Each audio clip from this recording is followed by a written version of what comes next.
Yolo Gali, minal aidin wal faizin, mohon maaf lahir dan batin, selamat hari raya Idul Fitri.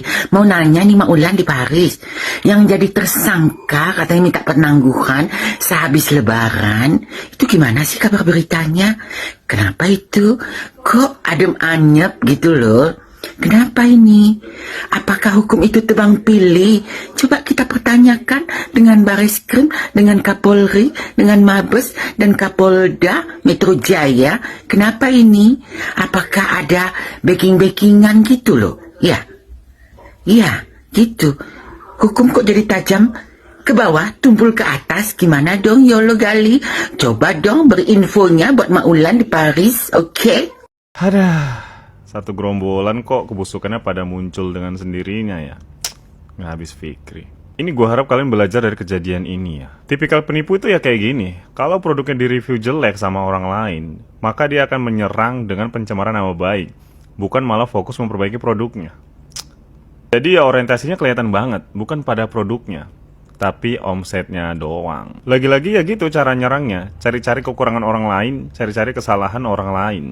Harusnya lu fokus perbaiki produknya, kocak. Dokter kok kayak begitu? Masih ingat kata-kata gue yang dulu? Orang-orang yang tipikal sifatnya sama biasanya akan berkumpul dalam satu circle. Gimana? Sekarang udah bisa bedain kan owner-owner yang orientasinya itu kepuasan pelanggan sama owner-owner yang orientasinya itu omset, dan omset.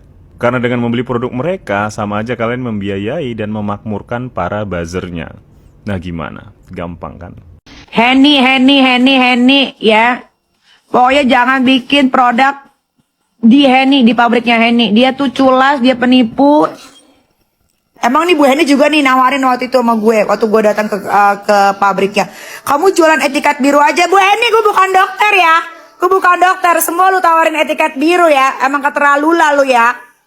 Nama Henny Sagara kembali disorot setelah diduga sebagai dalang di balik peredaran skincare berbahaya. Henny Sagara diketahui merupakan apoteker sekaligus pemilik pabrik Maklon Kosmetik besar. Ia disebut sebagai salah satu oknum mafia skincare yang disinyalir memproduksi skincare yang mengandung bahan berbahaya, yaitu merkuri dan hidroquinon. Bahkan Nikita Mirzani menyinggung Henny Sagara merupakan dalang beredarnya produk skincare berbahaya itu. Dr. Richard Lee dan Dr. Oki Pratama secara terang-terangan menantang Henny Sagara setelah dugaan ini mencuat ke publik. Namun, saat ingin menghadiri konferensi pers Henny Sagara, mereka dihadang oleh petugas keamanan. Tidak berhenti di situ. Kuasa hukum Henny Sagara akhirnya angkat bicara dan memberikan klarifikasi. Tapi pernyataannya justru membuat publik semakin curiga. Yang kedua, dia buatkan dalam tuduhan terkait kadar hidrokinon sebesar 13% yang seharusnya 1,3.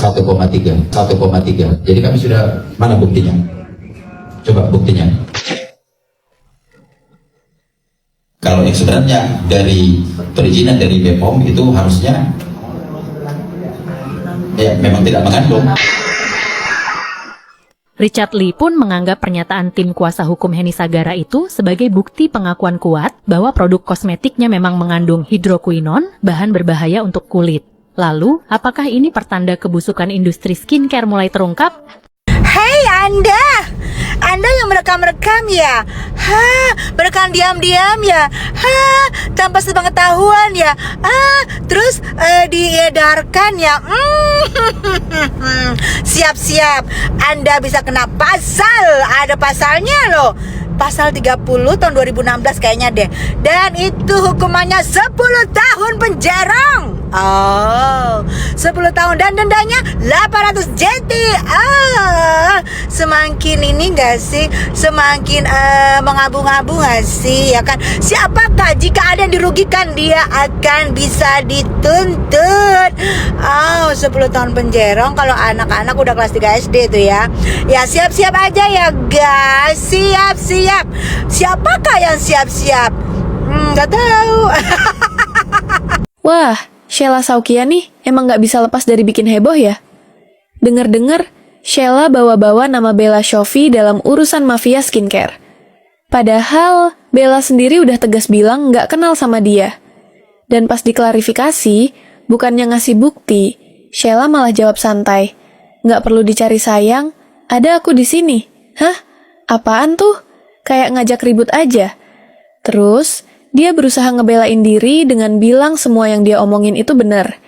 Tapi anehnya, dia juga bilang pernah satu arisan sama Bella, tapi nggak pernah ketemu.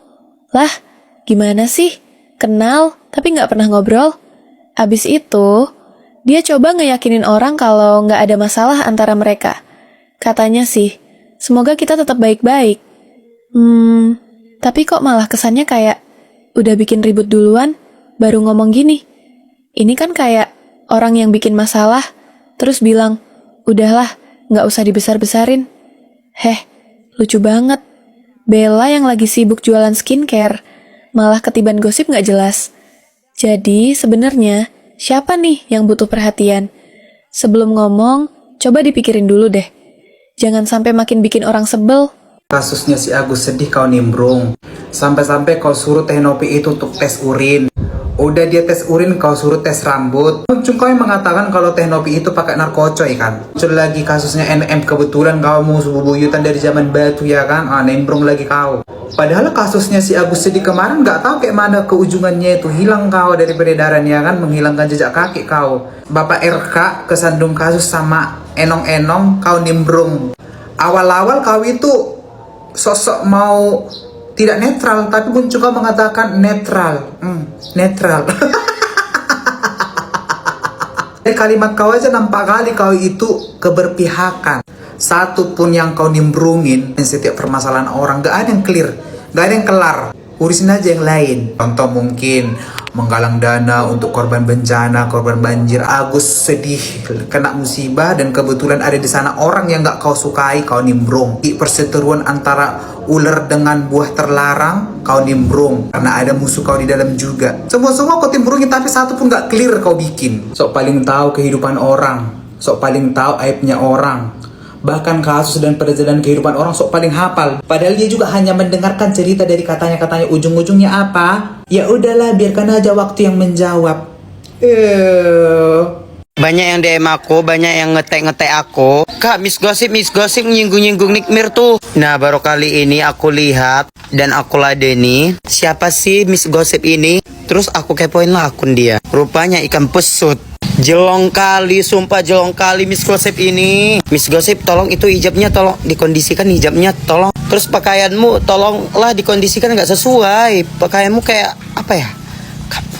Gak kebayang bawang badannya si Miss Gossip ini kayak mana. Wih, ngeri kali kayaknya. Pakai bilang Nikmir lontong lah. Walah Miss Gossip, kayaknya kau yang lontong gak sih? Sadar diri, sadar otak. Orang bukan banyak mensupport kau, tapi menghujat kau lebih banyak. Minimal perawatan dulu Miss Gossip. Pakai merkuri sana tuh. Satu lagi, jaga mulut kau, jangan asal bilang orang lontong. Miss Gossip, minimal kalau ngatain orang itu, plek hitamnya itu dihilangin dulu. Sumpah plek hitam kau itu udah menghitam kali. Pakai merkuri cerat aja supaya cepat putihnya. Terus minimal pakai iPhone, ngetek videonya pakai iPhone, ngontennya itu pakai iPhone. Sadar diri tobrut. Halo, kembali lagi dengan aku dan Digili, manusia yang tetap menyuarakan yang namanya Nikita Mirzani, menyuarakan perempuan kebenaran. Selagi aku masih hidup, aku tetap menyuarakan dia sampai benar-benar keadilan ada. Kalau belum ada keadilan, aku nggak bakal diam.